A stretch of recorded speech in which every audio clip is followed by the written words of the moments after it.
Lorsqu'on cause du tort à une famille, la tradition exige que l'on apporte des kolas et de l'argent afin de demander pardon. C'est ainsi que David, le jeune homme qui avait mis Maïmouna enceinte, se présenta un matin chez la famille Demba.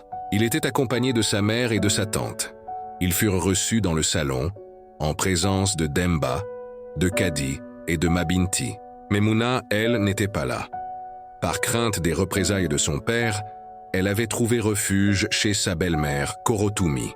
La mère de David prit la parole avec humilité. « Notre fils David vous a causé du tort. Nous venons aujourd'hui vous demander pardon. » Demba, déjà agité, répliqua sèchement. « Quel David? Vous voulez dire Daouda ?» La femme tenta de s'expliquer, mais Demba, hors de lui, se leva brusquement en criant. « Ma fille est allée se faire engrosser par un mécréant. Sortez de ma concession avec vos kolas. » Puis, se tournant vers Kadi, il lança d'une voix tranchante. « Je renie Maïmouna. Je ne veux plus jamais la voir ici. Ce n'est plus ma fille. » Humiliée et blessée, la famille de David quitta la concession. Ils partirent avec Maïmouna. Kadi éclata en sanglots, tandis que Mabinti feignait de la consoler. Quelques mois plus tard, Korotoumi mit au monde un autre garçon. Cette naissance enragea Mabinti. Elle se mit à répandre des rumeurs dans tout le quartier, affirmant que Korotoumi avait des mœurs légères et que ses enfants n'étaient pas de Demba.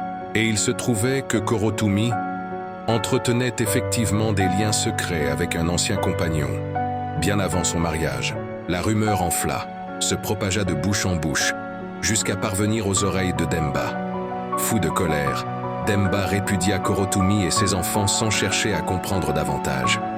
Mabinti, enfin satisfaite, pensa avoir gagné. Désormais, il ne lui restait plus qu'un obstacle. Kadi. Elle se mit alors en quête d'un moyen pour la chasser à son tour. Mais cette nouvelle tentative allait, une fois encore, chambouler le destin de la famille Demba.